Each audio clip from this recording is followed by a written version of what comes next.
This episode is sponsored by Shutterstock.com. With over 20 million high-quality stock photos, illustrations, vectors, and video clips, Shutterstock helps you take your creative projects to the next level.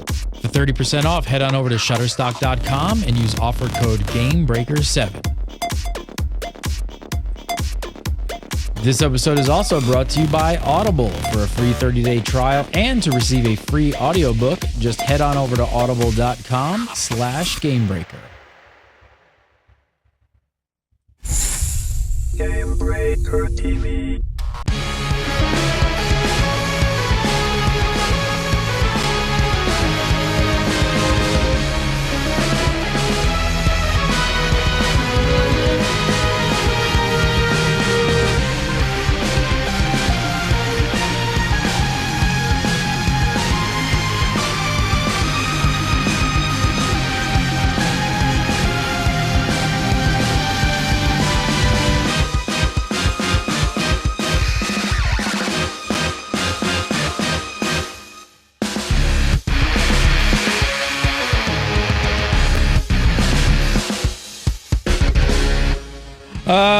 Big Mog, what's up, everybody? Welcome to Legendary for July 5th, 2013. I'm Gary again. You're watching Gamebreaker TV. Coming up tonight, we got some crazy PvP news.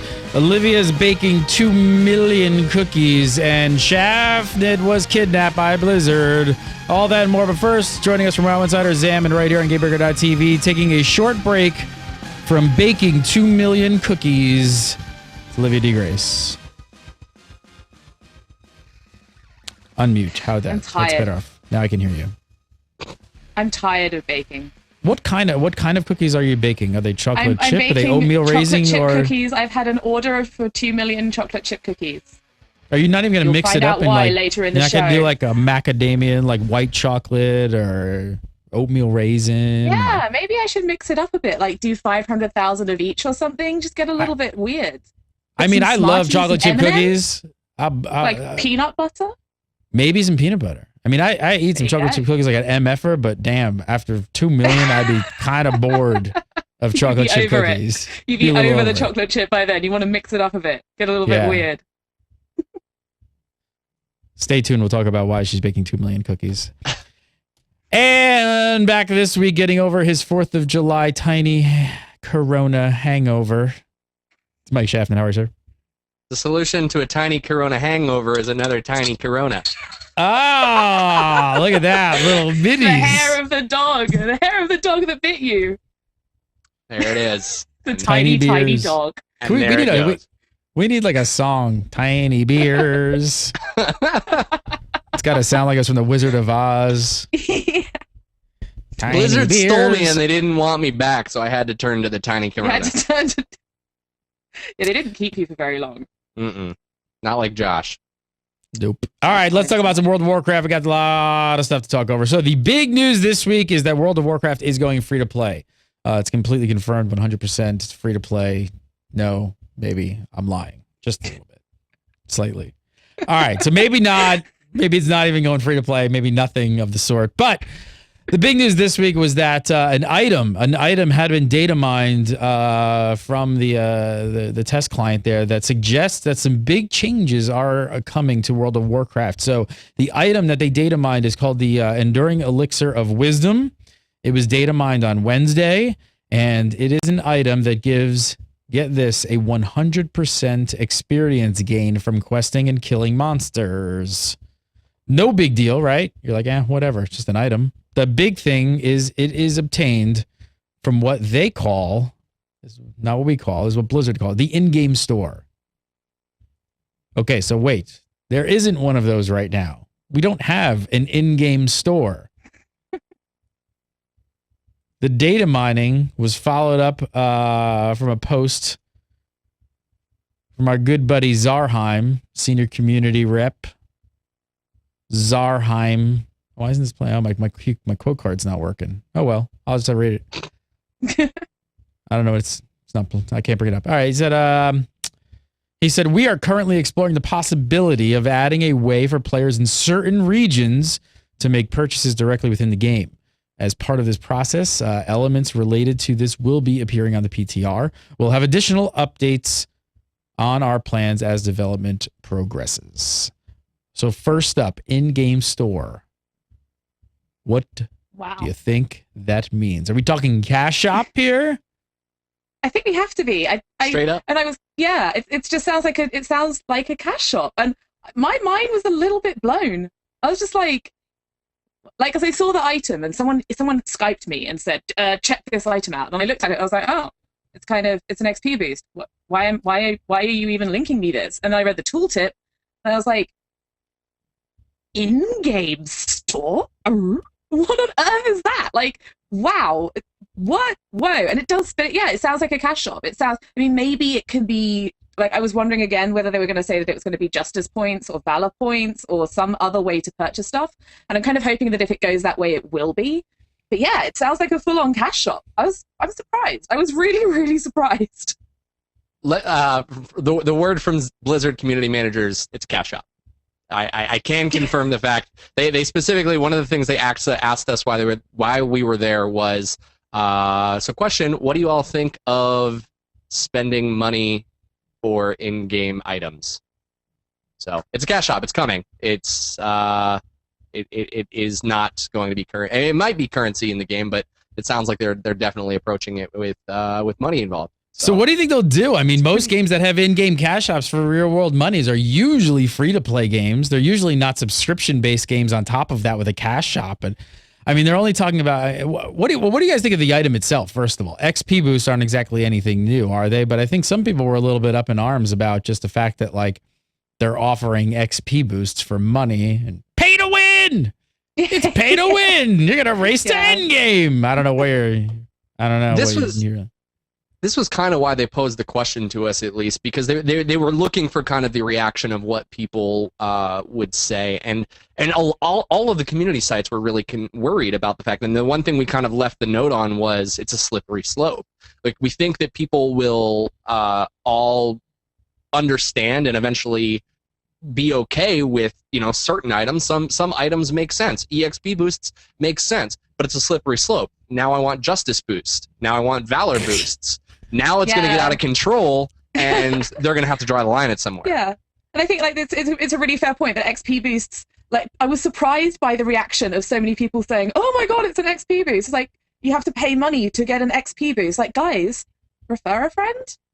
That's where you like. I mean, most people. I'm actually doing refer a friend with an actual friend, which puts me in the tiny minority of people who do it with actual friends. Most people just multi-box, like dual box refer a friend. So that is already a pay for XP gain. And there's already a 300% XP elixir, which has dropped from Kroll the Blade, who roams around Pandaria. Sure, it's only a temporary one, but these exist already in the game. Heirlooms are XP boosts, but just none of them are purchased with real money. So I was surprised by how many people were getting really excited about the fact that it's an XP boost. And one of the things that I've heard is that, what if it affects the world first level 95 or, whatever point they go to with the next expansion, like level 95, 100 is going to be 95, basically. Well, it will. For sure. Don't turn it on for that level. Yeah, don't turn it. Exactly. They've already proven that's what they're going to do. They're just going to not have it for the world first section. Guys, come on. They're not stupid. They've proven that they can turn it off at a specific level. It's in the heirlooms. So to pretend like they can't implement this with a 90 level cap and just say, guess what, the 90 to 95 race is going to be true, it's going to exist. And then later, once people want the XP boost for 90 to 95, they just flip a switch and turn it on. Exactly. And then, even if they bring in a new class in the next expansion, or if they bring in a new race in the next expansion, I have a feeling it's going to be one or the other, and they want to limit it for that, I'm sure they can do that as well. Like, I don't know much about programming, but I'm sure that there's a way that they can say, okay, this item is not going to work for the Demon Hunter class, or is not going to work for the Ogre race, or whatever. Like, there's going to be a way that they can do that. They're not going to put this item in that's going to totally break the world first races. Like, they're just not going to do that. Blizzard aren't idiots. How do you guys feel? I mean, like, you're talking about a slippery slope, like beyond just asking for more types of items like this and boost. Like, like I said, most of the time when you see this kind of happen over the lifespan of an MMO, at least in the past like 6 months to a year, where we've seen a lot of traditional or a lot of subscription-based MMOs go free to play, like they've only made that switch when they've gone free to play. I can't think of one that we've necessarily had an in-game cash shop on top of a subscription. So what do you, now we don't know if that's really the case, right? We don't really know what the scenario is here yet. I mean, Zarham says something, he says he does mention specific regions. Now, what does that mean? Does that mean Asia possibly going free to play, maybe not the US, maybe the other way around? I mean, there's so many possibilities the way this could actually happen. But I want to ask first, I just want to ask, how would both of you feel just if the scenario, if you're Olivia, Good job. were it to be in the West, they do launch a cash shop and keep the subscription and just on top of offer you things like this. Would you feel kind of icky? It is tough.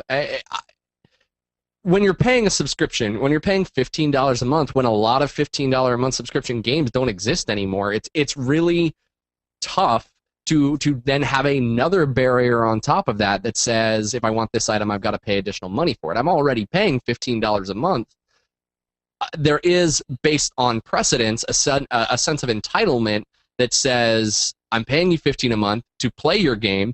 I don't want to have any restrictions to get any sort of item or any sort of boost at all. And there's definitely an argument, I think, to be had there, and that's kind of what they were worried about. That's why they're treading lightly. That's why they're starting with XP boosts, and then they'll continue down the path and try other things. You know, one thing that they said during the meeting was, you know, Blizzard is incredibly slow to test things and try things out the way that the industry is changing, and a cash shop is definitely something that has been more prevalent amongst MMOs since World of Warcraft is launched. So they're doing it again. They're throwing a pebble, and they're going to see how the ripples spread. It's with free-to-play games, though. Like, that's the cash shop has traditionally been with free-to-play games. So, like, that's what I'm trying to figure out here. I think part of the problem is the way that other games have done, other free-to-play games have done the microtransaction model. Like, there's been a lot of those that have sucked. And oh, yes. A lot of those have sucked. And people look at that and think that when they think microtransactions, that's what their brain associates it with. And that's where they jump in. Like, when I first saw the item, my gut reaction, as I said, was just like, whoa. And then I was sort of thinking, well, what I'm doing is I'm thinking about these other games that have these really terrible models where you're paying for stupid stuff. And I mean, you know, it sounds a bit like I'm being an apologist, but Blizzard don't generally do their stupid stuff too badly. Like, they're not generally the sort of real, like, cynical, money-grabbing developer. I mean, people will almost certainly criticize you for saying that as well. But it's still, like, there's a gut reaction that's like, oh, microtransactions, do not want. But I don't know if that's the truth anymore to some extent. Model. I would agree with that like a year ago, but this again, it's not knowing whether it's free or not free. A year ago, I feel like the gut reaction would have been like, "Ooh, I'm weird with that." But now, especially with new games launching, at least the Game Breaker community, you know, maybe outside of the World of Warcraft show, because everyone here is used to paying a sub fee. But when new games come out, we see more comments of people saying like, "I'm not trying that game if it's not free to play." You know, like a lot of a few of the games, like Final Fantasy's coming back, and they're asking for a sub and stuff like that. And people are just like, man, the game should be totally free to play at this point. Like, everything's going free to play. Yeah. The other thing here, though, you got to consider is, or I'll throw it out to you guys first before I go farther. Do you think at some point World of Warcraft might end up free to play? Yes.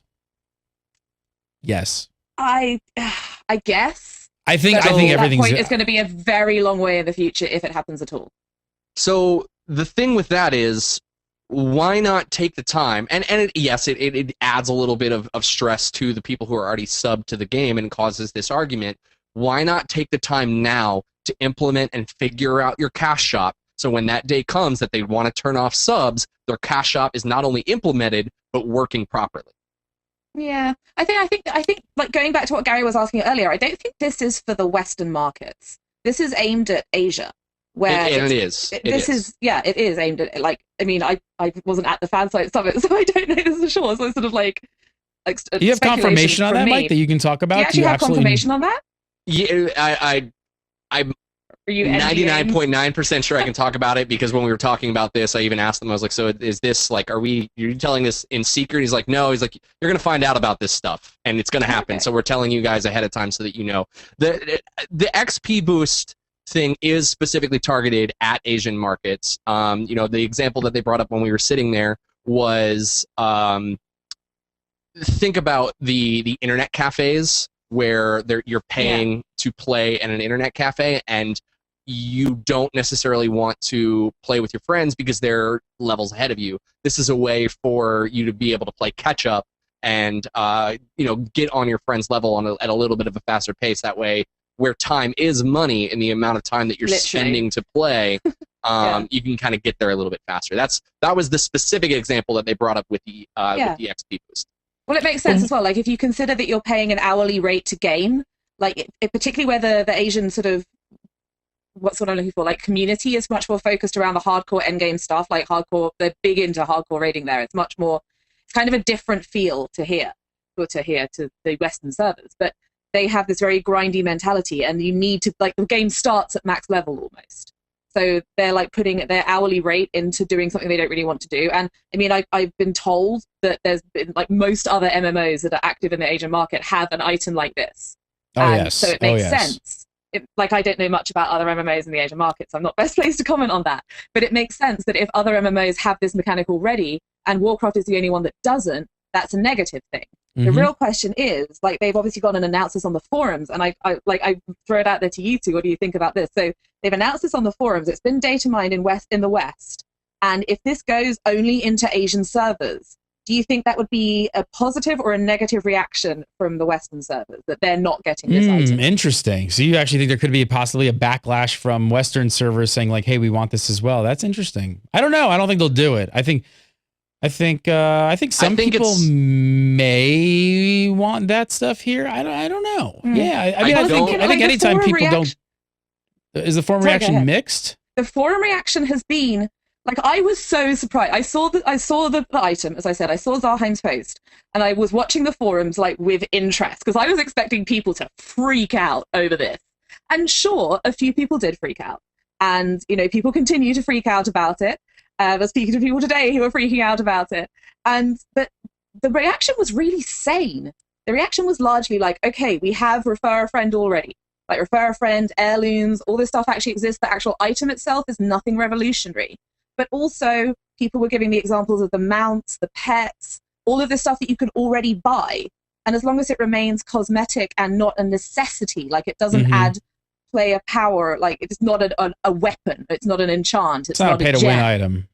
Precisely, as long as it's not that. And I don't think, like, leveling in WoW is trivial. It's unless it's your first go.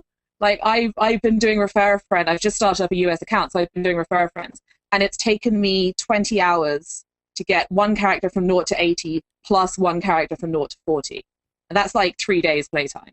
So it's not exactly slow, and that's without heirlooms as well. It's a brand new account, so it's easy to level in WoW. I want to go back. If they can push past it, it's great. I think I want to go back really quick. I want to talk a little bit more. I want to see what you guys think. Because I do think World of Warcraft will go free. You know what this will be my looking into my crystal ball, is that this will be the test. They'll have plenty of time to test. They can start getting the cash shop ready. They can start coding everything, getting it all in there, getting all the items, test it in Asian markets, then bring it over to Western markets, get that thing going. I definitely, when you asked me if I thought World of Warcraft would go free to play, and I said yes, we definitely didn't talk about time. I could completely see it happening when Titan drops. Titan. Titan is free to play, and also World of Warcraft now free to play, and we will completely go to free to play model. Titan free to play as well? Yes, I believe Titan will absolutely be free. I think that's why they were redesigning Titan, is because they've been building it from the ground up as a sub game, and now that the market has changed, are acknowledging it that they need to go free to play, and that's why they have to restart. Unless there's like some incredible backlash that happens within the next like 6 to 12 months that we haven't seen, all the momentum is flowing towards free to play. Like, the gamer mentality has changed in the past 12 months completely about what they want to try as far as new games go. And I don't see it changing at all. So, but by the time Titan's got to come out, I mean, if they're not going free, it seems like it would just be like a nail in not in a coffin, but it would be a pretty big misstep. Yeah. Yeah. Olivia's I don't not know, like, buying for it. She's like, I can't believe I'd be playing World of Warcraft for free. I've been paying so much for it for so long. This is my 4th account, people. I mean, the companies that have built out the free-to-play model correctly and do have success with it, which I believe Blizzard can do, especially if they take their time with it, obviously, and do this as a slow rollout, find that they make exponentially more money with a free-to-play model. There's so much money left to be had that's sitting on the table now for this. It's, but for new companies and new IPs, is it a bigger risk? Yeah, of course, because they have to kind of make sure that they get that model right. But for the companies who get it right, which Blizzard's got all the time and the money in the world to test this, focus test this, test it more, put it on the back burner, come back. Like, for them to fail at this, and even if WoW doesn't go free to play, let's just pretend like that. This is a perfect time for them to test the waters of how a cash shop should work so that they can implement it into Titan. Yeah, true. Yep. I don't know. I don't feel like I still feel that there's a place for subscription model games now. Whether that continues to be the case in 2016 when Titan's allegedly coming out, we'll see if that happens. We won't be doing this show till 2020. We're all going to be old and grey by the time Titan actually comes out. But no, it's going to your face. Don't tell Gary that. Don't tell Gary that. Don't talk about Gray in front of Gary. But no, I just feel like there's still a place for the subscription model. Like, I personally, like, to me, microtransactions are almost a dirty word. And as I said earlier, the reason for that is because other developers have done them badly. So as soon as it's microtransactions, I feel like I'm being ripped off when they're going to put stuff behind a paywall that oughtn't to be behind a paywall. And well, that's the fear. I would rather pay a fixed subscription than microtransactions. So that's the concern now, right? So the concern, as soon as this comes into play and there is an in-game shop, is that now you have to think of, now the conversations on internally have to start talking about content or items or anything for that matter of, okay, where does this go? Do we just put this in the game for players, or does this go into the cash shop? And that's something that, again, they have a completely effed up model and it's terrible. But BioWare and Star Wars: The Old Republic, like, this is happening constantly. Like, they're putting things into the shop that, a lot of the player base feel like that should be part of the game. And they so I can understand. I mean, I think it's a valid concern from World of Warcraft players to know that when this comes in, the fear is that microtransactions will take precedent over the subscription. Mm-hmm. Do you think it's fair? I mean, I think it's a fair concern. Absolutely. Yeah, and I think it's definitely a fair concern for the people. Although all I've been saying that Blizzard aren't they're a good guy developer. People as a rule see them as one of the sort of good guys of development, and they aren't the sort of people who are going to try and screw people over, for want of a better term. But they could just, it's such a fine line, and a tiny misstep over that line and people will be up in arms. I'm trying to think of examples, if they put in something that just, I know that what could it be that it's just across that line that it's suddenly pay to win, and that's suddenly an $80 monocle. No, the last part of the legendary quest is pay. Yes, you gotta pay to finish the quest. The line would be a dot to that idea. So far beyond the line. So far over the line. So far beyond it. But just something small an enchant that does something that has a cool proc, which summons some dwarves to fight for you, and it's meant to be really weak, but there's some bug in it and it turns out to be suddenly strong for one particular fight, and then they've got a problem on their hands. They could so easily just do something and just slightly mess it up, and then that's sort of set a precedent, and then they've got problems. And it's, I don't know, it's a slippery slope. The thing is it can't be anything mechanical. And this is even a conversation we had with them as well. It has to stay 100% cosmetic, and that's it. Yeah. It's the only way. So even if you have that proc where you were spawning ads, sure, you can spawn 1 billion bunnies every time you hit an enemy, but as long as those bunnies aren't attacking at all, period, then you're fine, because all you're doing is procreating a lot of bunnies. I mean, but that's how it's got to stay. It's got to stay cosmetic. That actually brings up something that's kind of interesting to think. So if it's for the Asian market and the whole internet cafe and the XP boost kind of really makes sense, right? But I hadn't really thought of this to now, but I almost would have seen Blizzard maybe take a Riot approach to this and literally just maybe do some like cool animation / like you said, spawn some bunnies or something ridiculous. Like nothing more than like what Riot does with champions and like buying a different skin for your champion. I think World of Warcraft players would buy the shit up of those if they were cool. And that would be much less of a slipperier slope than even like an XP boost. I don't want to speak too transmog far. items, for example. Like they could do that. They could put random stuff in. I don't want to speak too far because I don't want to set a fire. But cosmetic.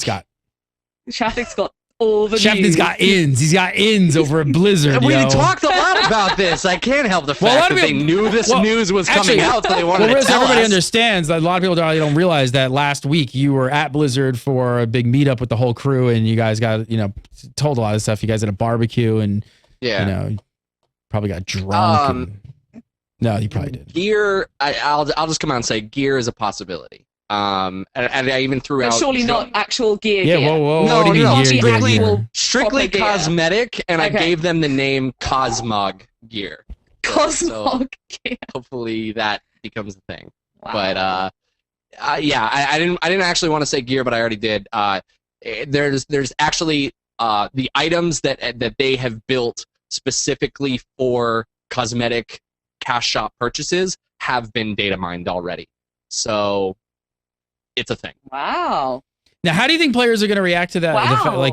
So how do you think? So will some players react to that and say every item should be obtainable somehow through gameplay and in game?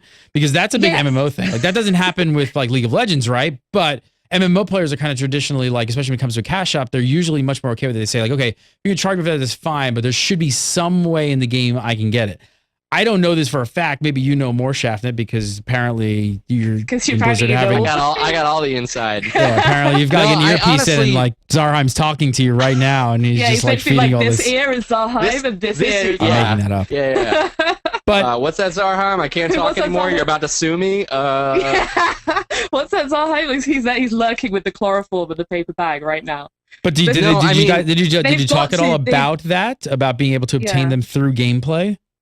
We didn't, but I think that does make a lot of sense because I should have brought it up because we did bring up League of Legends, and that was a really that would have been, and maybe it's Valor, maybe it's not, but obviously when you have something to purchase, because the Riot approach, the League of Legends, you can either spend the money straight up or you can in the games work for it and earn it.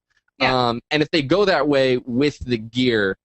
And they make it difficult, make it so that it costs 4,000 Valor in order to just get your shoulders. And guess what? Your helmet costs 4,000 too. Have fun grinding that on, or you should just spend $5 and buy the whole set and save yourself a buttload of time.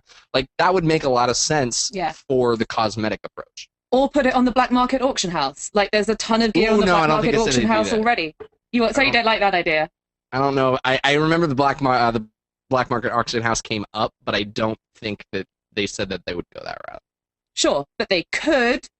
People's minds have changed in the past. It's happened Never. Before. True. But no, like they could. I mean, they could.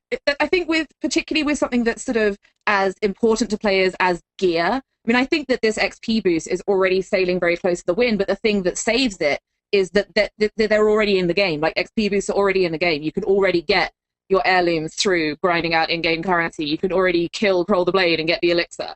You can already get it.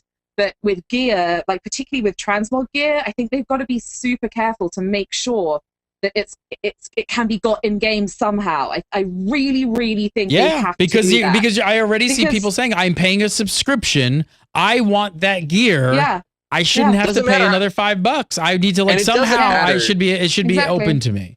So it's gonna happen. At auction house or insane amounts of points or drops off a rare or like there's tons of ways they can do this. Yeah. That mean that you just as long as you don't if you want that thing, you don't have to spend actual money to get it. Like as long as they do that, then I think it's cool. But if they don't do that, then it just feels less okay to me. Do you think that means the implementation of a cash shop vendor where you only you can go to him and spend your justice points and get cash shop items, because then they're gonna then they might drain the resource of the income that comes from their mounts. Because then if they start putting up cosmetic gear, they're going to have to put everything else that's up on the cash shop up on this in-game store for in-game currency. And they might have to. They might have to if they're going to do this. This might be something. Yeah, that's a really interesting point about like the Sparkle Pony and the Heart of the Aspects and all of the other mounts that you actually. I mean, like the TCG mounts have historically never been like all of these mounts have historically never been available by any other means. Like a lot of the TCG ones, the trading card game ones is what I mean by that. Sorry if that's unclear. There's a ton of mounts from those. You can get very similar ones in game, with the exception of maybe ones like the Rooster, the Magic Rooster. And yeah, those have historically never been available in game. But if they start putting the small microtransaction stuff available in game, would they have to add the mounts? I don't know. I feel for some reason I feel like the mounts are okay, but once it comes to transmog gear, that's kind of crossing a line. Everything starts to get gray, and the motions start changing about everything once they do this. But it's an emotional reaction. It is. It's not like a logical. It's a visceral emotional feeling that you're like, I don't feel. This is the point at which this crosses the line for me. And for every gamer, it's going to be different. That's why I think you summed it up perfectly when you said you said it's a slippery slope, and it is, because it's like everyone's line is going to be in a different place. The thing is they really got to, like, this is, again, I take this as a test for Titan, and I take this as a test for WoW down the road. This is their way of figuring out what works in a strictly free-to-play game. What they do need to have implemented and what they don't. And yes, they're doing this while we currently have the subs up and running, but they're just learning. They're just learning how what routes they can go and how far they can make something pull. But as we look at every other free-to-play game, as we've kind of been talking about, you can earn those items. You can work your butt off for them and spend a lot of time, or you could just take the easy route, pay $5 and get it done and out of the way. And the other reason why I think that like Riot and LoL are so successful is because even if you take the time to grind out that item, or even if you drop the money right off the bat, it still, no matter which way you choose to do it, does not give you any sort of power. And that's the successful free-to-play model. Well, I've talked about this a lot on This Week in MMO Talk. We've talked a lot about, and also on Monty's Minute, another show, we talk about like the video game business side of things. And I've talked a lot about like the transition over to free-to-play. And it really is, like we were talking about the line and how it's different for everybody. This is really a psychological mind state for gamers. And regardless of whether it's right or wrong, this is where a lot of MMO companies get it wrong, is that they put things in the cash shop. Like when you're in League of Legends and I keep using them as an example, and I know it's a completely different game, but I just use them as an example of somebody who I think did it really well. When you're ready to plunk down that credit card and ready to buy something in League of Legends, you are in a really sort of like happy state, right? You're like, oh my God, I love this game. I love this champion that does a cool animation. And I'm happy to spend some money on that animation. Like you want to give them your money. And what happens a lot of time with cash shops is that they build in these things and they actually they box the player into a psychological corner where they actually hit some sort of a wall to some extent. And they go, I need that. And they're like, damn, I need that. Oh, shit, I have to pay money. Like it immediately changes of why you need that item. And if you're remotely in a state of mind that you're kind of slightly unhappy about purchasing that item, I think it's ruined. Like I think the thing is completely like the flip side of that is if you can get everybody super psyched about your game and they're happy to put that in. And I know that's such a fine line, but man, it's like it's not easy to get it right. It is not easy. It's such a minefield. It really is. And that's such a good point. Like it's the thing that always annoys me with microtransactions is where I feel like I've hit a wall and in order to get past that wall, I have to spend money. And like, I'm just thinking about like whether that can apply to these particular items that we've been talking about. So like there's XP elixir and the transmog or the gear, cashmog. Oh, that's a great name. But it's like, can that apply? Like, you know, if you're a newer WoW player, if you're joining WoW and you're like running around and you've learned about this cool transmog thing and you've got some stuff off the auction house and you see a player with a totally awesome shield, for example, I don't know, whatever cashmog items they would be, shield, shoulders, you know, the sort of key pieces to a set, like not the legs so much or the boots, but like shoulders is a good example, I think. And like, if you saw that and you were like, oh, wow, check that out. I've just got to 90. How do I get these shoulders? This is the best thing. There's you have to pay real money for them. You're immediately you're like, you're like, what? I already pay $15 a month for this. But if it's immediately like, hey, it's this quest line and so, blah, blah, blah. Yeah, exactly. And like, oh, it's a helicopter. It's a heck of a grind. You have to run or Black it's a heck of a Temple grind. 30,000 times. Right. Or you can go to the cash shop and buy it. Completely changes everything up. So yeah, going to be very, very interesting to see how this is taken. I, for some reason, don't think we're going to see this in the West at all. I think like Shafted kind of I'm still really interested to see whether now, again, what I was talking about earlier, I don't think I got to the end of what I was saying, but the reaction on the forums has been really, oh, I'm looking forward to this. I'm looking forward to being able to go to the cash shop and buy this elixir and level a bit faster because, WoW is about the end game. It's not so much about the leveling. And there's like, are these people then going to be saying, because like, okay, say for example, the raid lockouts. Asian servers have different raid lockouts. We have twice a week raid lockouts. They also have different gear for 10 and 25. And every time the World First race comes around, people start complaining about that. They're like, oh, well, Asian servers get more lockouts than us. This isn't fair. This is rubbish, man. I hate this. Is this going to happen? Is this going to be another thing where the Western servers feel slighted because the Asian servers are getting something cool they're not getting? This is going to be my last topic on it. Here's the best part about this. Let's say they are, as Gary said, they're designing it strictly for the Eastern market. That's where that data mine item is supposed to go. Now they've got people in the Western market begging for it. And now they can implement a cash shop item without any not without any repercussions, but they're going to give it to you. They're like, oh, okay, well, we're just going to play the heroes, and here's your item that you've been asking for. Guess what? We're the heroes. To some extent, but it's still going to be mixed. It's still going to be mixed. I don't think there's ever going to be a universal, hell yeah, cash shop reaction. There's not going to happen. Even if they do some kind of crazy flip-flop psychological warfare thing. It's going to be an interesting 6 to 12 months to see where this goes, because I don't think we've seen the end of this at all. I think we're going to see some more news. It said on that item, patch 5.4. Watch this space. That is not far away.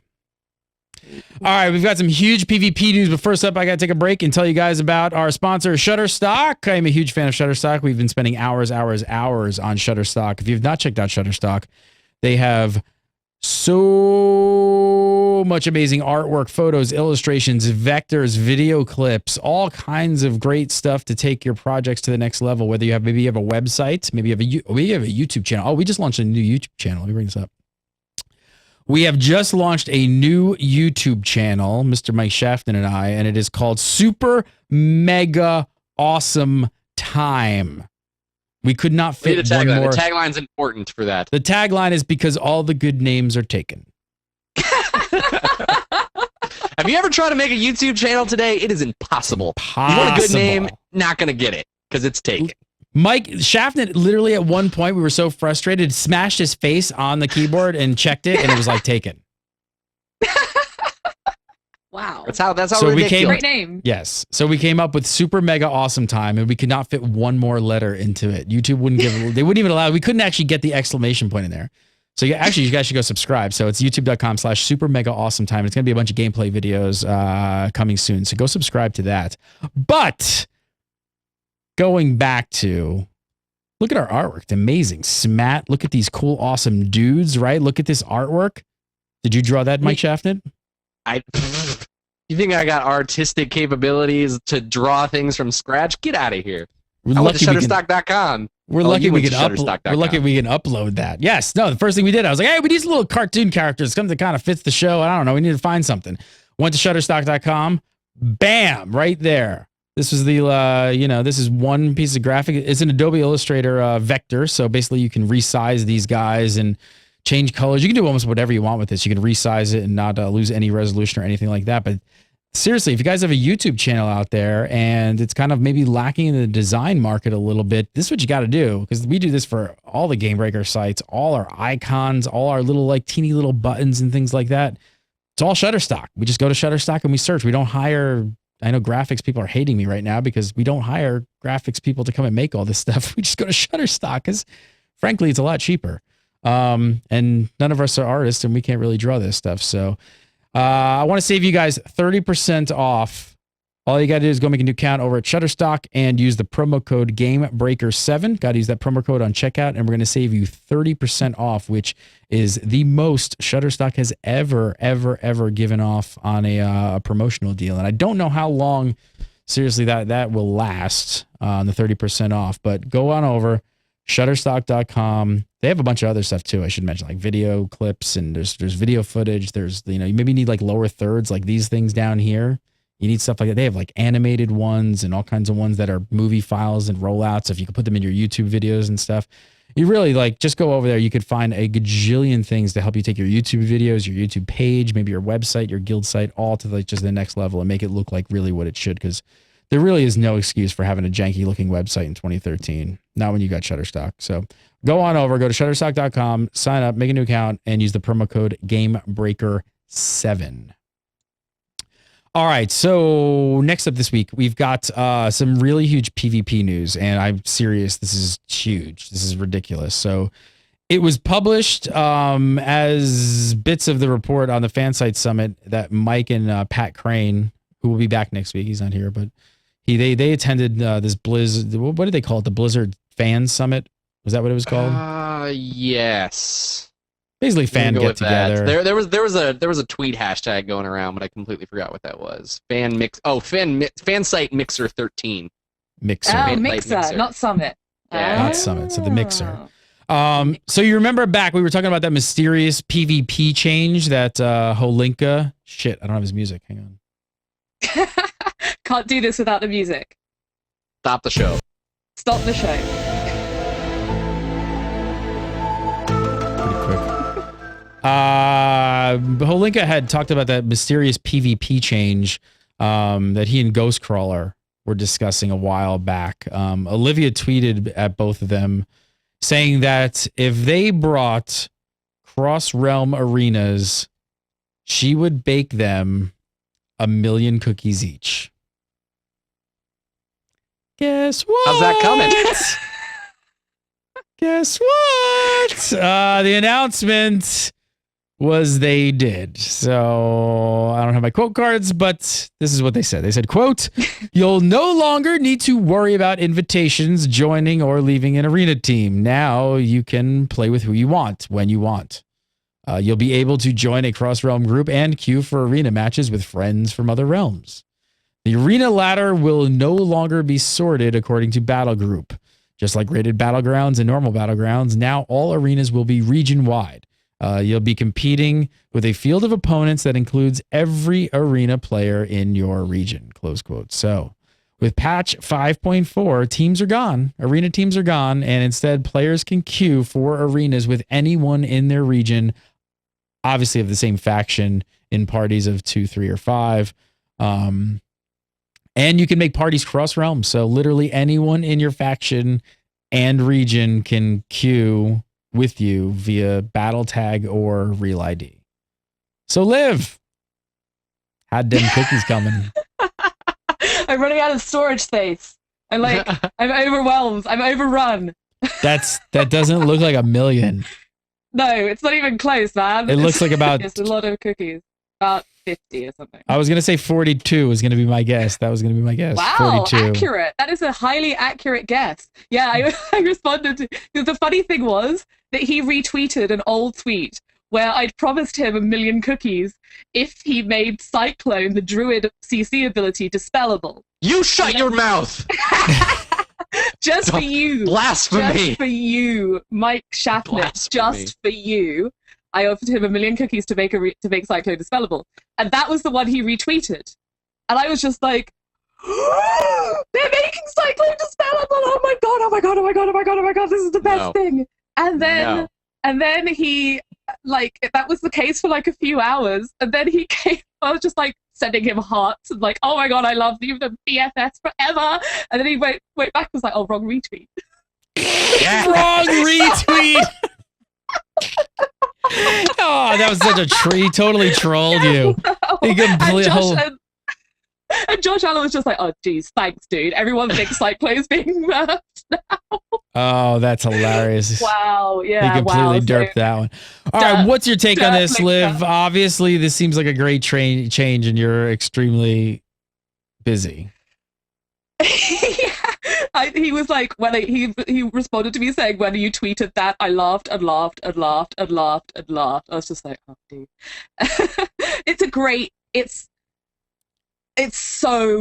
It's been needed for so long. I will no longer have to have like 4 shaman Like I can just have two. I can have a horde shaman and an alliance shaman, and that's all I'll need.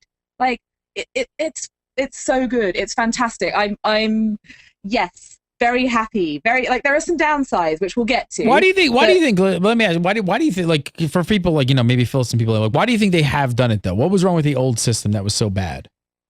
I think it was very they're trying to increase participation in PvP, and so anything that stands in the way of that is something that they're trying to get rid of. So, like, if you remember, it was quite some legendaries ago, but we discussed the potential for, removing arena teams altogether. And at the time, what we were saying was the problem with arena teams is that you can only be on one at a time. So say, for example, you're on an arena team and your mate comes on and is like, oh, yeah, I want to do some arenas. And you're like, oh, but I can't because I'm in this 2300 rated team. And if I leave the team, then I've got to be in a percentage of matches and I'll lose that. And I won't be able to, oh, no, it's too difficult. So I need another shaman to do casual arenas with. And I've got to be on the right server. And oh, you're on the wrong server. So now we need to do some. It was restricted. Like it was a hassle to do arenas. And yeah, that's why so many people, that's one of the reasons why so many people have been calling for the return of the skirmish system as well, is that it's just restrictive. At the moment, you can do war games, but nobody does war games, apart from like people who want to specifically practice with friends. But it's been restrictive. And so the removal of arena teams and the addition to the cross-realm grouping is an attempt to make it all more accessible for people. Now there are problems with this, but that's why they're doing it. Is just to remove these restrictions. No, you're saying there's problems. So there have been some complaints on the forums about the removal of the arena team. So, do you think that that's justified, some of those complaints? Well, yeah. Again, this is another one of those sort of, to me, this is another one of those psychological things. Like it's definitely, I can see why they've done it, but that doesn't change the fact that when I saw the post, I was actually sad. I like being in a team. I like the mentality of teams working together, like a fixed group of people, like in it together. Like, I like that.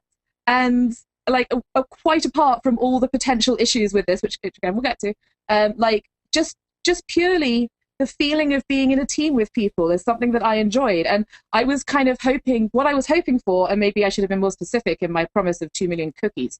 In retrospect, I definitely should. Yeah, I think was what I wanted was cross-realm arena teams. They went too far. What I should have said. You weren't specific enough. I was not specific enough. So, I mean, I don't know, Mike, you do arena stuff as well. What do you think about the removal of teams? What's your take on it? It's tough to say. I think that this is really nice in those situations. I can count so many times where I was sitting, like you said, I was sitting on a 2200 arena team. Mm-hmm. And I had some good friends of mine that were like, hey, can we do arenas? I'm like, sorry, I'm not leaving my team. Like, get out of here. I'm 2200. Like, I'm not leaving this rating. I want my items. Yeah. And it's one of those things where it is difficult because you do feel trapped to your team, or you don't have necessarily the freedom to play with your friends. And the other nice part is, and some people will probably say that this is negative, but like, you'll have a really good arena partner or a friend who arenas a lot, and you're like, hey, can you carry me through some matches? And it's like, no, like I can't because I'm not going to leave my team.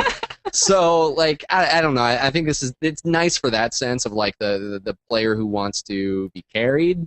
It makes it easier for them, I guess. I don't know if that's a good or a bad thing, but I think that's one thing. I think for me, the biggest benefit is obviously the cross-realm aspect of it. One thing that's tied me so tough. I actually went back. I left Twisting Nether to join up with the Gamebreaker Guild, and I actually had my arena team pay for my transfer to come back to Twisting Nether because they wanted to do arenas again. And it would have been nice because like that, I immediately divided myself again from being able to raid or arena, because as soon as I left the server the first time, I left all raiding semblance or groups that I was a part of, and I lost that connection on that server. So now when I came back to Twisting Nether to do arenas, it's a matter of trying to find a guild again. And it would have been nice to have just stayed on a server where my friends are raiding, and then also be able to cross-realm PvP, and I could have saved, their money, but whatever. But it's still, it would have been a nice feature to have had. So I'm looking forward to it. Why do you guys think? Why do you think they've gone with this and not added skirmishes? Yeah, and this is like I don't know, I was chatting about this with a friend, and I was just like, because I was genuinely sad. Like, I was so happy about the cross realm thing, but I was possibly like hungover or something, I don't know, but I was genuinely sad about the removal of arena teams. I was like, I need to talk to people about this. It's actually made me sad, like actually sad. And it was like, why didn't they do it so that you could either have like, okay, like make a rated casual queue, like have teams and have teams which are cross realm, but then also have a separate rated queue for skirmishers. So it's not like reward free, like maybe you get less reward from them, maybe you get honor instead of conquest from skirmishers. And, you know, once you have to step into the, you know, the scary queue to get conquest points or something. I mean, maybe that, you know, I'm just pulling the ideas out of the air, but like there's tons of reasons now that come to mind where that would work. But anyway, or why don't they have Blizzard will implement them. That's fine. You pull this one out. Yeah, I don't know. Like, why didn't they, for example, why don't they pull a little bit of conquest into skirmishes and have a rated thing that you can queue either solo, or you can queue with friends, or you can queue like without risking your rating in the serious rated queue? Or why don't they make it so that you can have several arena teams, so you can be part of 5 arena teams rather than just 1 arena team, and that you can create separate rating? And you know, there's still big, and again, we'll get to this, there's still big concerns with how rating is going to work. So why didn't they make it so that you could just be in like one team that's got your 2200 rating in it, and then you've got 4 of your sort of like, hey, let's go just do some LOL arenas, or let's do some drunk arenas, you know, because it's fun. And, you know, then you could do that separately. Like, you can have serious teams and more casual teams, or you could do skirmishes for the non-rated stuff for less rewards.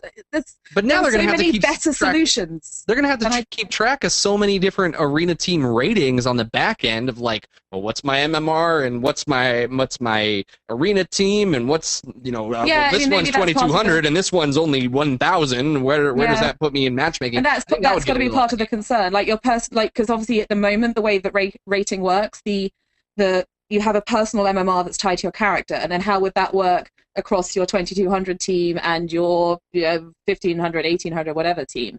Like, how's that going to tie in? And that's a really difficult question. And the rating system is really complicated already. And look, I want to understand this because I don't really understand the whole new system. So when you get into like the whole rating and ranking, I mean, this has actually been a huge topic of discussion about how this is going to affect the rating and the ranking. So with the old system, the rankings were decided, you know, by the teams, and there was always a personal rating attached to your character, but the team rating in the MMR was a huge deal, right? It was a really big deal. So what is the new system, and how are they actually putting this together? So basically, the new system is, if you're familiar with the rated battleground system, it's essentially that. Like, it's that. Like, that is the new system. So you carry your personal rating and your personal MMR and rating, and your team's MMR rating is sort of an average of that. So, you know, it's actually going to simplify the rating system quite considerably. But there's still problems there, but it's going to be much more straightforward to understand than team MMR, team rating, personal, like all of these different MMRs and ratings and how they all used to work and interact, or currently do in 5.3. It's complicated, and it will make that hopefully a lot easier for people to understand, which is a good thing. How are they going to handle titles and mounts? How's that going to work? Yeah, good question. So first up, it's really important to recognize cash shop. He said it. I didn't. Oh, can you imagine? Get 3K rating or pay $20 to get this exclusive Gladiators Drake. Can you imagine? That would be insane. Now you're gonna absolutely just infuriate any arena person, and it's done. You can't even make that kind of earn. It's over. But yeah, so the titles and mounts, it's going to be region wide. So instead of having the Glad rating for the Emberstorm battle group, then you're going to have the Glad rating for NA. So the whole NA. I'm really going to be interested to see how EU is going to work, because it's either going to go the whole EU, or they're going to, I can see them doing a language split, potentially. I think it's more likely to be the whole EU. But yeah, so it's going to be region wide. So the whole of your region, and it's going to be done with the same percentages as before, just over the whole region. And the amounts and stuff are going to be awarded according to that. And apart from the region thing, it's based on your personal rating. And this is where the problems come in. This is where people are worried about. So that's the sort of the big deal here, is it's personal rating, not a team rating. So why are people concerned about this? Okay. Excuse me. So previously, if you had a team, say you're a person and you get onto a team that's got a really high rating, you have to have played 25% of the games in that team to benefit from that rating and to get the titles that are being awarded with that. And with this system, you just have to have a personal rating. So the one of the big deals is boosting. And I've seen a few people mentioning it in chat room. So if you have a person who's like, you know, fine at arenas, but not that great, like they're not a complete new person to it. They've got a little bit of experience, but they just want to get like a title. So with the old system, they would have to like grind their way up, and then either they'd have to maintain that team's rating. So they either have to stay in the team, and the booster would have to stay in the team, or I've not done it myself, so I don't know exactly how it works. Correct me if you dare. Because your account will be banned. But yeah, so it's basically they have the team restrictions. So it was based on your team rating. So the team had to be preserved in order to preserve the rating, in order to get the title. With this new system, people can just be pulled up with the personal rating, and then the booster's like, all right, see ya. Who's next? You know, it's just like, so I can just boost. I've got this one character, and before I could boost 2 people, and now I can boost 308. Join the queue. This kind of sounds like it's going to make it easier for exploiters and people who sell boosts. Yeah, and I mean, like, no one would be saying ever that, you know, the RBG, the arena system as it stands, has been free from exploits. Like, if you said that, you would be wrong. Like, that's just flatly not the case. But the RBG system is rife with exploits as well. And I mean, like, Helinka's been very open and like tweeting back and forth with people about this, just saying, you know, like sort of some well-known PvPers, people like Hotted have been talking to him saying, look, this is a huge problem with this new system. There's going to be a ton of exploits. I can think of like 5 exploits already. And he's like, okay, tell me about them. We're just going to have to be really, really freaking strong on exploiting and boosting and watching this stuff so that we make sure that this isn't happening. Whether or not they can achieve that, I don't know. And I kind of like, I don't think it's enough of a concern for them to pull this new system. Don't get me wrong. I don't think it's a huge deal, but exploiting reduces the player base's confidence in Blizzard's overall PvP system. It's an issue.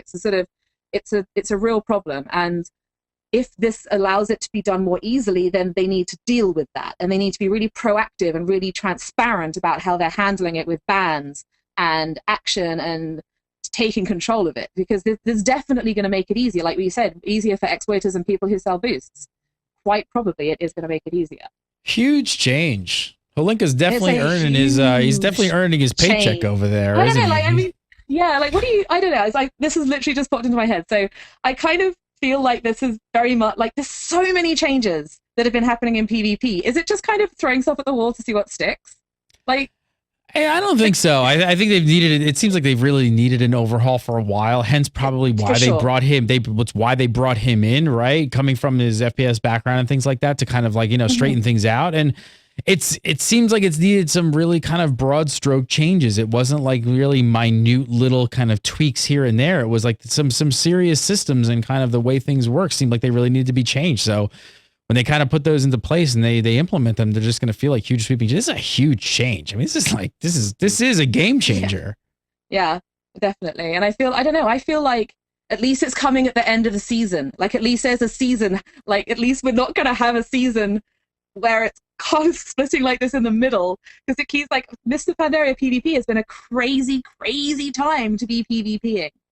And it changes every patch, and at least this is coming at the end of the season. But I don't know, I just feel like I've just been thinking back over all the changes that we've talked about on Legendary, and it's just like, wow, there has been a ton going on. So much stuff. And maybe it's too much change, but I think it's been needed. Change is good. Embrace the change, everybody. I know the internet hates change. Embrace the change. All right, last up this week, Shaft, you, Pat Crane, and Missy headed over to Blizzard last Friday. We talked a little bit about it before. For what did you call it? The fan site mixer. Fan site mixer. But you learned about some interesting What is this? The hashtag. hashtag. Disappointed. Does anybody see it? No? Okay. But you learned about some interesting stuff and new content coming in patch 5.4, particularly about a new zone, the Timeless Isle, and an exclusive boss for people with the legendary cloak. So first up, I haven't had a chance to really ask you, and I kind of wanted to wait for the show, but did you guys have fun? Like, what did you guys do? It's awful. Yeah, what actually it was happened? Awful? Was it just terrible? So boring. I don't know Really? why Did they anyone treat would you wanna like- go there? Did they? Bashiok made margaritas that were straight tequila. Everybody got wasted after half a cup. Did they have It was tiny awful. beers in them? It didn't have tiny. They didn't have mini Maybe Coronas. they should have had tiny No beers. in mini them. Maybe that would have Coronas. made them less strong. Just ridiculous. No, it was. they have any It was a lot of. Starbucks? It was a lot of fun. It was really exciting. I mean, I think the one thing to remember how exciting it is to go down there and like be a part of it, like walking into the gate and seeing the big orc on a frost wolf statue out front and kind of getting to see where not all the magic happens because they were too busy developing cool stuff and wouldn't let us actually go into any of the development areas.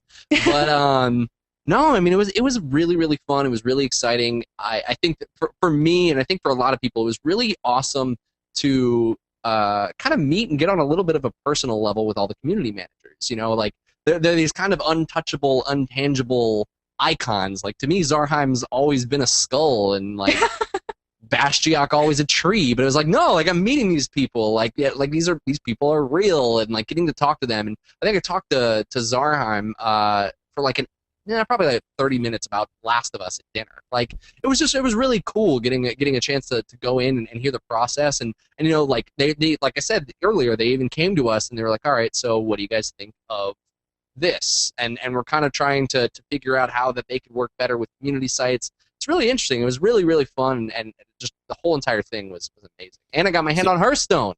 I could go on for days about how awesome Hearthstone Well, really, is. I want to I'm start. so Like, excited. give me a quick. I know we've did a pretty long show already, but I want to hear like what was sort of the itinerary? Like, what did you sort of like? What was the beginning of the day? What did you go to? What did you see? And then where did they? I'm sure they had like everything lined up for you. So what was sort of the day like?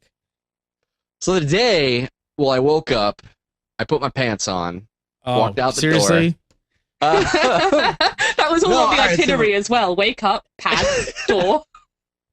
So the very first thing that we did when we got there was I completely forgot the very kind of a meet and greet of kind of continental breakfast kind of thing.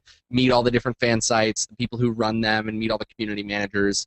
From there, I believe they took us on a tour of the whole entire facility, and we kind of got to go around and see the different offices. The only office we actually got to go inside was the mobile development office, which is really cool. You know, Pat even said this on Convert to Raid. It's really interesting seeing how like the place where all the magic happens, because it's these are almost Pat's exact words, but it is very much a corporate kind of building. It very could be like the man of the video game industry, but like the cubicles had personality to them and like were fun, and it just kind of looked exciting to be a part of this big team. And what some of the cool things that they do that maybe people don't know is the longer you work for Blizzard, they give you more items to fight the apocalypse. I think like the 5-year item is a sword, and Shield, the 10-year the 10 years a shield.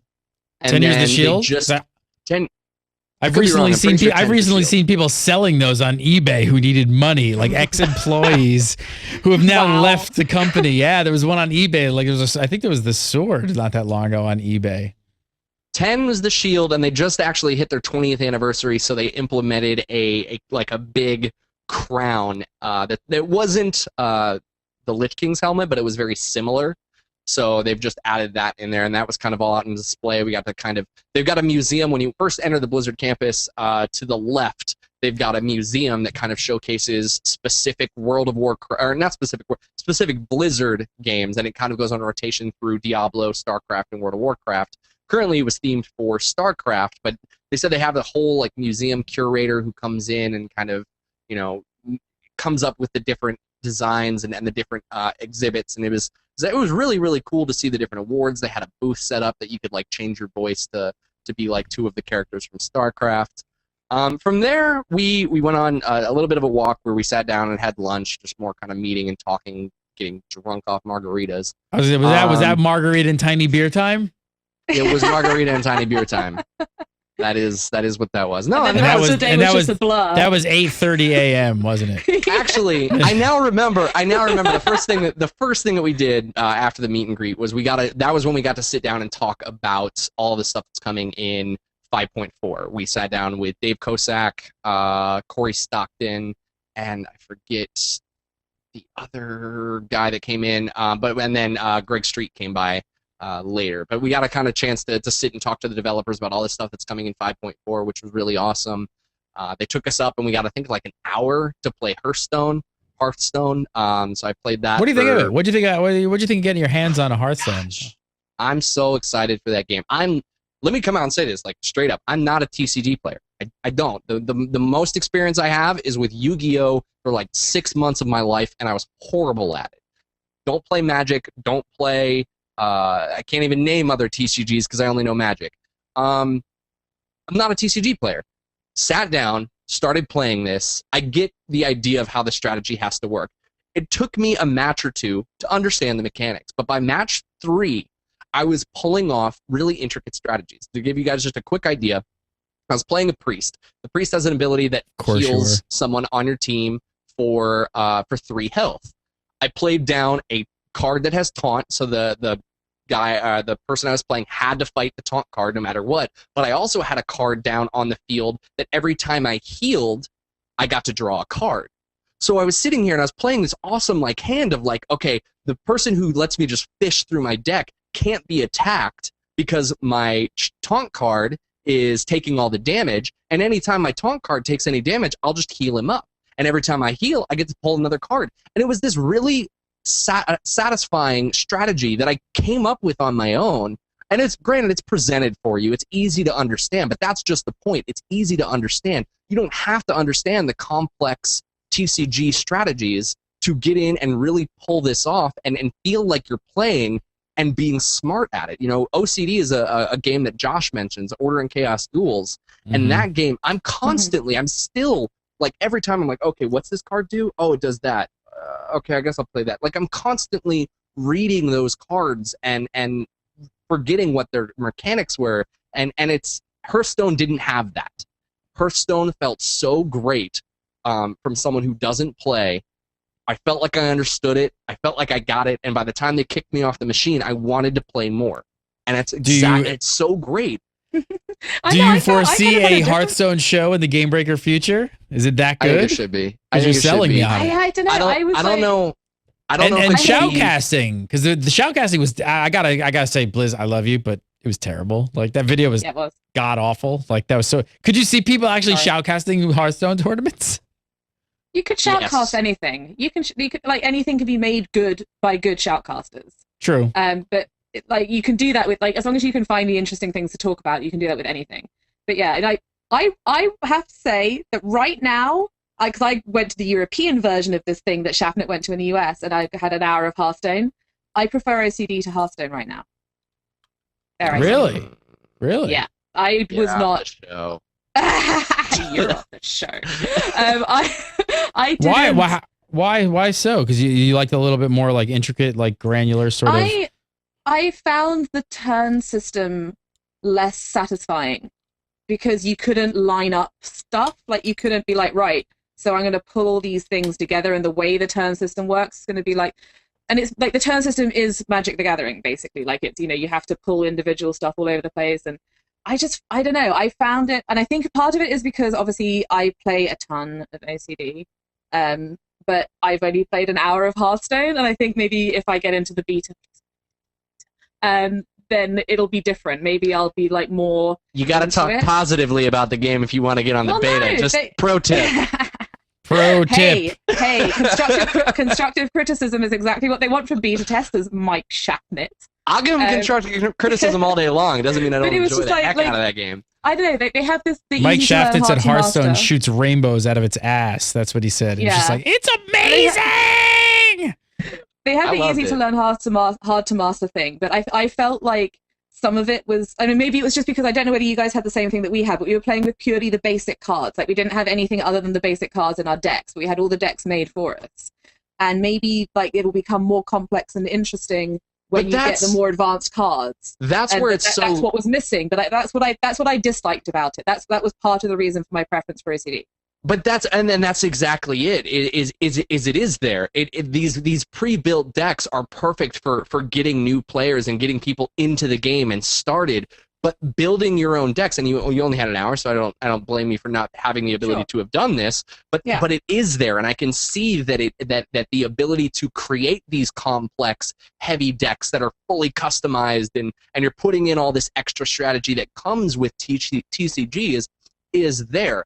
More importantly, though, is it's easy for everyone. For the veterans, the veterans will just jump in and immediately be like, all right, I want this card, this card, this card, this card, this card. I'm not even going to play with these pre-built decks. Forget you, Blizz. But for people like me, it's like, all right, how do I play this game? What's this card do? What am I doing? Like, I was able to pick it up, and like I said, by 5 matches, I'm not a pro, but I felt like a pro, and that was it. Well, that's what they were saying when we were chatting to the Hearthstone devs, is they were like, everyone who plays this will feel like they're good at it because it's got a inbuilt MMR, like an ELO. It's like it's in there already, so you're only going to be facing players that you're likely to have a good match against. You're not going to be like Rothel stomped by someone who's got all the all right already. This isn't the Hearthstone show, people. This wasn't all of a sudden we just did Hearthstone episode 1. You did Hearthstone. Right. Yes. Forget your trip. I'm done. All right. Well, more importantly, the Timeless Isle. Let's get back to World of Warcraft. So they told you a little bit about this new zone, apparently. What is the Timeless Isle all about? Is this like their reaction to the player base not being super excited about daily quests? Is that what this is all about? I don't even want. This isn't their reaction to it. They specifically even said 5.3, the whole stuff that we were doing to prep for Orgrimmar was originally supposed to have no quests at all, but it just didn't feel natural, so they had to put some in there to make it happen. They seem to be very understanding of the fact they referred to them as bangs in terms of like quest bangs. They seem to be very receptive of the fact that they said, like, it doesn't matter if we have 200, 400, 800 bangs. Eventually, it's going to grow stale and grow repetitive. They wanted to create a interacting environment, and they felt like 5.3 was on the right track with, if you're in there by yourself, not only can you go in and just start farming mobs for your weekly, but if your friends show up, you can start farming bosses. You've also got caravans going on left and right that you can go be a part of. It just felt like a natural kind of explorative zone to be in. Like there was just stuff going on, and that's exactly what they said the Timeless Isles are supposed to be. Supposedly, I don't know for sure, there's going to maybe be a quest or two that brings you there, but there isn't a single quest on the Timeless Isles right now. And it's going to stay that way. That is interesting. I mean, that sounds pretty good. It's so, like, do you know what you're actually going to be doing instead of questing? Like, hey, welcome to MMOs. We quest. What are you going to be doing? Is it like dynamic content? Like things just sort of happening? Are there events which happen dynamically? I don't know if it can exactly embrace the Guild Wars model, and I don't know if they're doing that, but it sounded very similar to the fact that events are going to be going on, and you're going to be alerted to that. And then you'll go over and you'll explore it, and then you'll do something. They said there's reasons to... They wanted to create an island that gave you reason to explore, that gave you reason to go into the dark, deep corners of the caves and find reasons to go to different areas and stuff just happening around you. That was the way that they wanted to approach the content of this island. And I'm really excited for it. I think that's a great feature to add, and I really like the direction they went with the weeklies for someone who can't log in every day. As I've said, being able to do a weekly and still not feel like I'm punished for not being able to log in every day, but still being able to work towards my weekly or my dailies over the course of time felt good, and they seemed receptive of that, and they want to keep approaching that model and going forward with it. So it's all right. So last up while you're on the chopping block for your little trip here, what's the deal with the boss, Ordos? Apparently, you can only fight him if you have the legendary cloak. Yes, Ordos is a legendary only boss. I don't remember specifically, but it has to do with the fact that basically you'll climb to a high summit and you'll have to use your cloak to drift over a gap to get to the island where Ordos is spawnable, or not spawnable, but he'll be periodically. Is he soloable? Is that no? Mm-mm. Oh, he's going to be a boss that requires a lot. They said he's harder. So I think they said he's somewhere in between, and I forget what the world bosses are, but he's somewhere in between the bosses that were implemented in 5.2 and 5.0. So somewhere in between there, and it's going to be really interesting. It's not something that's meant to be with small groups. It's going to be a high kind of gated content, and if you're one person who's got a legendary cloak, guess what? You got to wait for 20, 25, 30 people to get their legendary cloak before you can go kill them. That's just the way they want it. That sucks. Why? That all kinds of... How are you... Like, I know some people who are on the legendary quest. I am definitely not one of them. But, like, how are you going to make... If you need 25 people, you've got to find 25 people who have completed... No, you've got to find 25 people who have completed the legendary quest and got the cloak. And they've actually said as well that if you manage to... Like, all the legendary cloaks have these wing proc effects. And they were data mined last week, and everyone was like, And the wing proc effects coming up. I was like, okay, so that's because you have to drift across this thing to get to this place. They've actually said, and if you manage to get to the place, if the fight, and you don't have the legendary cloak, it'll port you out. It'll port you straight out. I look at this and I'm like, dude, no. Why would you do that? Why would you do this thing? I mean, that doesn't make it like, oh yeah, you get this being the special exclusive club of people who... Hey, it makes your legendary... It makes your legendary cloak feel legendary. Because you get to do a world boss? You've worked towards trying to fight this boss. And the other thing you got to remember is they're saying they're trying to create this living and breathing island where people are interacting with each other. So it wouldn't be a stretch to say there's people in the area, you hear the big shout from the thing, and everybody's like, oh, boss is up, who's got the legendary cloak, we're going, and now you've just met people along in the process. Well, I don't know. I feel like... And what's the boss going to drop? That's what I would like to know. That's all that matters. Quality of Thunder, equivalents of I think it said normal mode Thunderforge. So not top tier, not the top tier game. Because the thing with the legendary is they've even specifically said with the way that they're going about it, the legendary isn't going to be given to you at the end when you kill Garrosh. It's going to be given to you while you're progressing towards him. So it's not the legendary isn't like I've hit the pinnacle of the patch.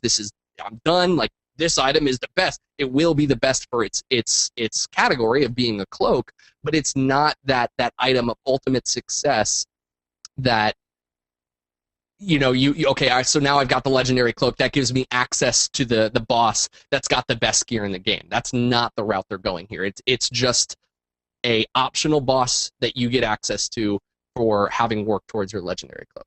Yeah, and I see that approach. I do see that approach. I just think that I don't think, and it's not just because I don't have it, I just don't think it should be content. Like, you get the content through doing the quest already. You already have to go kill dragons and get you get that content for doing the quest. You get additional story content for doing the quest.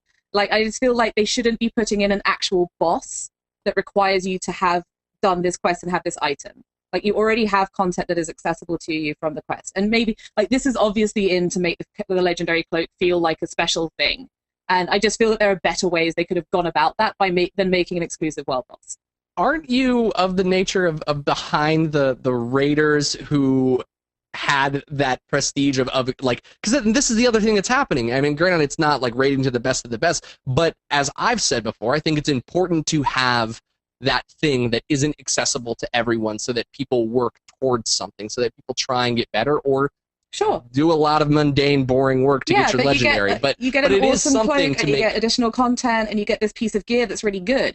Like, if that doesn't feel like enough, then they should redesign that element rather than just being like, what can we give them to make this feel cool? Oh, world boss, that was a good idea. And it's just like, no, just do something different. Try again. That's just my take on it. You just mad because you don't have your cloak and you won't have it anytime soon. Like, I won't have it anytime ever, frankly. This isn't going to change that either. I don't think it's like, I don't mind, for me personally, like, my playstyle doesn't fit around legendaries, so I'm not going to do it. I just think that there could have been better things that they could have done than this. And it's like, it feels like, I don't know, it feels like there should be something in there. But chat room saying you mad. Chat room saying you mad. You so mad. I'm not mad because like I haven't ever killed Indasta. I just not that fussed about it. But it's just like, well, so then why should there you are just care? better ways they should do. Well, why should I care? Because there are other people in the world who aren't me, Mike Shacknett. That's why I should care. The three of us are the only people in the world, and chat room. People in the world, 3 of us and chat room. We're the only ones that matter. I don't think this is the best thing they could have done for it. But cool. Alrighty, let's do some viewer questions. This week's viewer questions are brought to you by Audible. If you guys have not checked out Audible, I want to hook you guys up with a free 30-day trial and a free audiobook. Yes, free 30-day trial and a free audiobook. You heard me right. All you got to do is go over to audible.com/gamebreaker. Got to use that URL. Use the URL, sign up, make an account, download the app, put it on your iOS or Android device or anything else you got. There's a bunch of them. And you will be listening to some amazing audiobooks. We're going to give you a free 30-day trial and, like I said, a free book. So you get to download one for free. Let's give a little look-see here for all the new people out there. Yes, there are World of Warcraft books on, if I can spell. Let's see if it finds it. Because, nope, not World War Z. I don't want that. Of Warcraft. And there you go. So you got a couple World of Warcraft books up at the Audible. You got the Jaina Proudmoore, Tides of War, Wolfheart, and Stormrage. We've pretty much recommended all of these at one point or another. Of course, Stormrage, and we haven't really. The next one I think I need to do. I have not done Wolfheart yet. I need to do this one. Have either of you guys listened to Wolfheart? I have not. I think this one is the next one on my list. It's the only one I have not listened to. But check it out. You could be downloading any one of these 3 World of Warcraft books tonight just by signing up. Like I said, we're going to give you a free book. All you got to do, go to the URL, audible.com/gamebreaker. I have been a subscriber for many a year. Many a year. Love having these guys on as sponsors. Check it out, audible.com/gamebreaker. All right, let's do some viewer questions. Every week we take viewer questions, and we love video questions. In fact, we've got 2 this week coming up, so we love your video questions. If you guys got a video question, record yourself, post it up on YouTube, and shoot us the link over at Submit.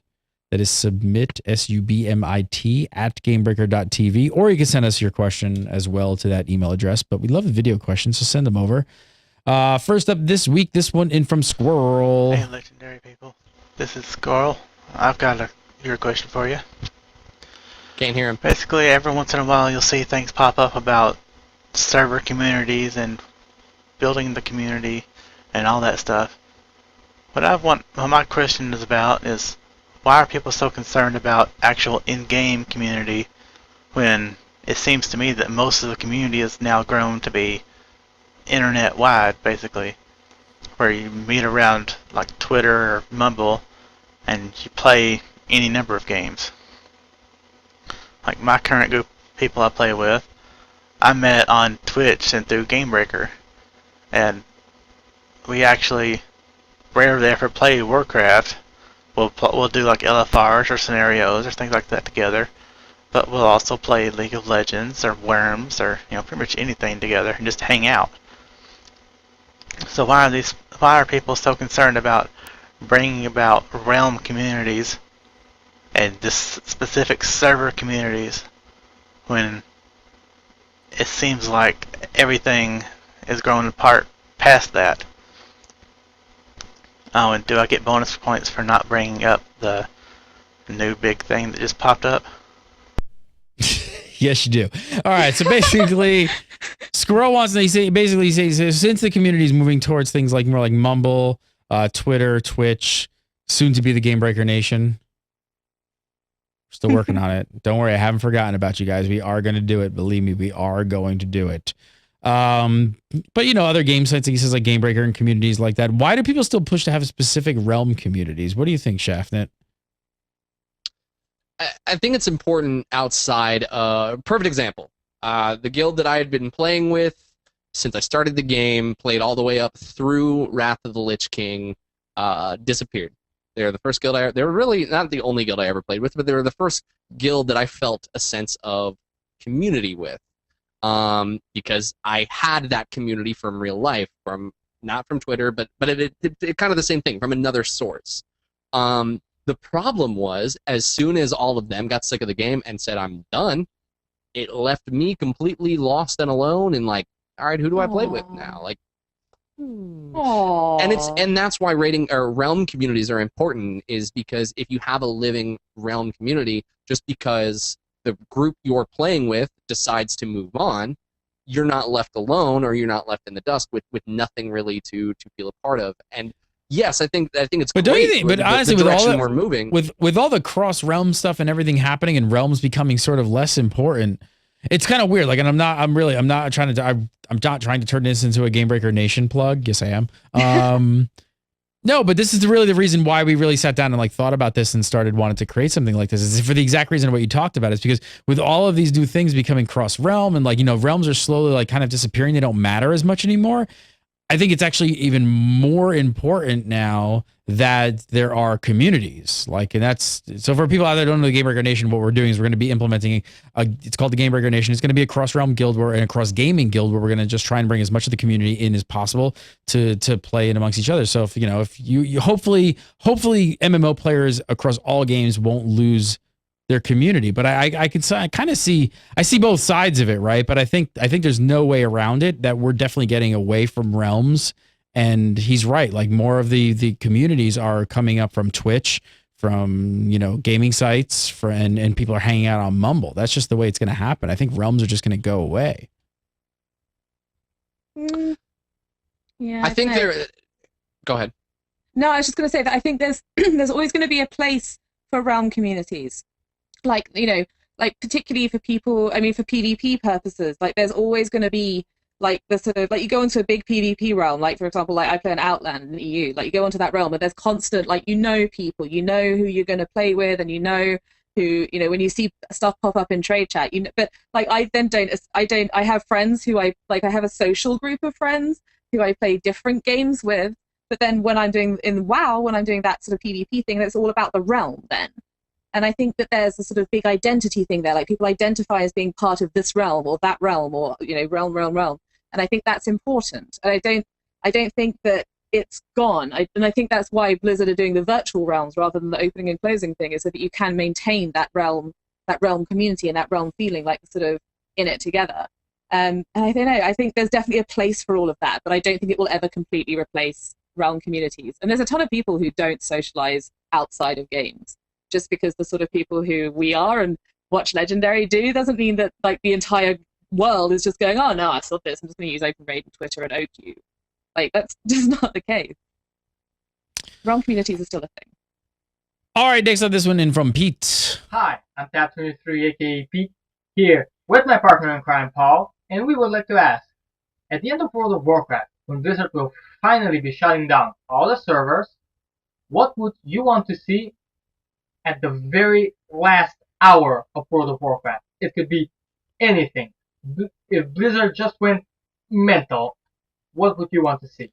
Can I take the lamest answer here and just say, they will never shut down. You will never see the end of World of Warcraft. It's not going to. All right, but if sky's the limit and they could do anything, Liv, what would you want to see Blizzard do to shut down in the last hour? I would want to see all the raid bosses coming out of the raids and rampaging through the world. Oh, that'd be hilarious. You know, Start fighting each other. Kazakh got kited to Stormwind, and they had the game master had to come. Like, there's that awesome epic video. Like, I didn't play it, but you've got this epic video on YouTube.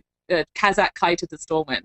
And like, just to have like the Lich King and Ragnaros and Deathwing and Illidan and everything in between, just like rampaging out of all the raids and like destroying the world and just like completely messing stuff up. And like, kind of like the A Realm Reborn thing at the end of Final Fantasy, like where they had to sort of kill everything and then they obviously restart it. But like, just smash the place, like have all the raid bosses come out and just smash the place up, and people can try and kill them, and that would be epic.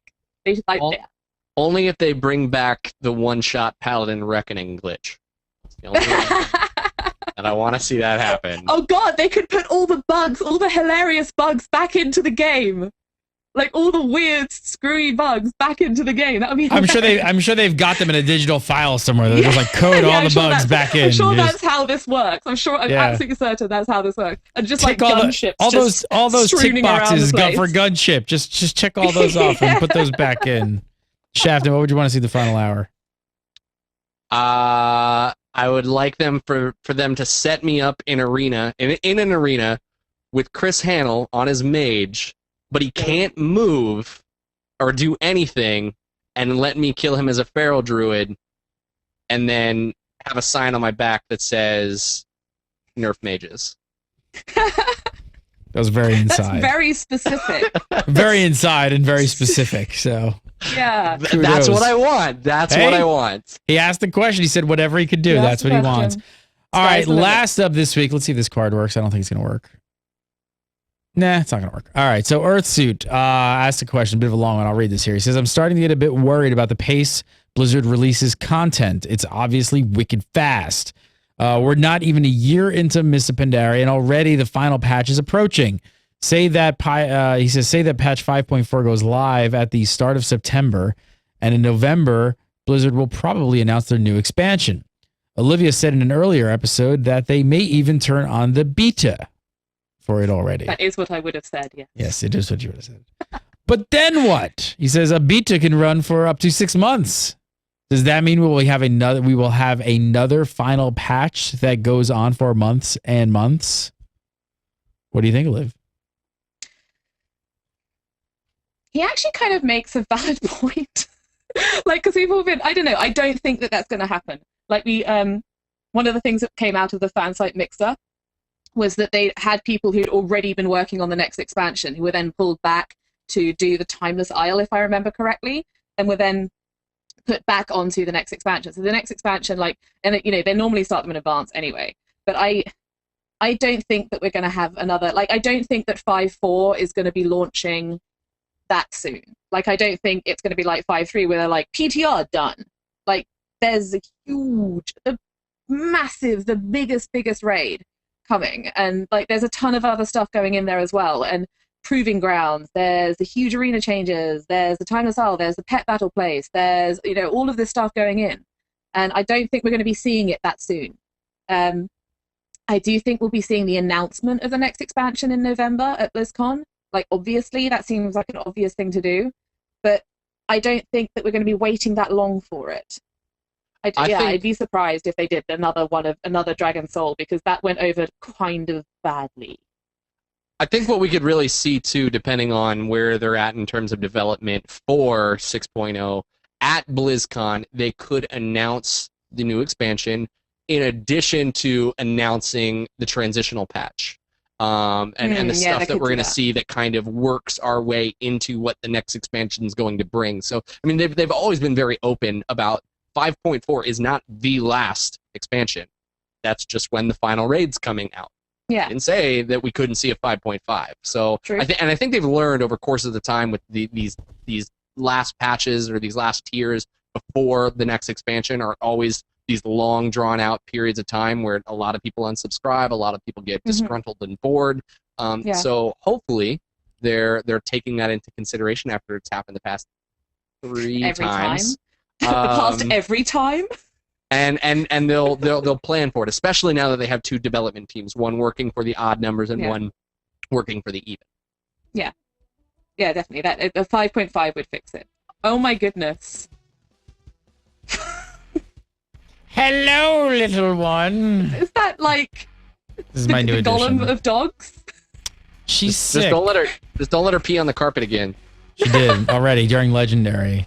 You are so never Again? coming to the office again. Yes, she did again. She's sick. We rescued her. She's getting better.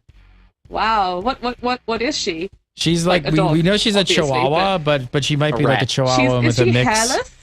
Well, she lost all her hair because the people who had her before were not taking care of her, and we rescued her, and we're now amazing. getting her, nursing her back to health, and she's starting to grow hair again. So she's doing good. Yay! Her name is Little, and Aw. she's little. She is little. That's true. She is little. Mike Shaftnit, follow him on the Twitter at Mike Shaftnit, and of course, come over to GameBreaker.tv and check out all his stuff right More here. stuff. YouTube channels. We've got we got some cool, awesome original content, World of Warcraft related, that's coming up too. So keep an eye out for that. I won't go too far because the camera got taken away from me, so I'm probably not supposed to talk about it. But a lot of really awesome She was drinking stuff beer. coming up. Oh, well, you don't. That I don't think will nourish her back to health. So Probably not. but yeah, check it out. There's some really cool stuff coming. So keep it tuned. Olivia D. Grace, follow her on the Twitter at Olivia D. Grace. And check out all her stuff right here on GameBreaker.tv, as well as Zam and WoW Insider, of course. Of course, Legendary is live every single Thursday. We had a lot of new people in the audience tonight, and I hope to see you all again. Welcome aboard, and I want to see you guys again next week. We usually do the show on Thursdays at 8, not Fridays. So come on over for the live show, and of course come over to GameBreaker.tv. That's where we post the show the day after, as well as a bunch of other MMORPG shows and some other things you might want to check out, as well as a new website we just launched called freetoplay.tv. If you're looking for a free-to-play game, go check that out as well. Thanks so much for watching. We'll see you again next week for some more World of Warcraft action on the Legendary. Right?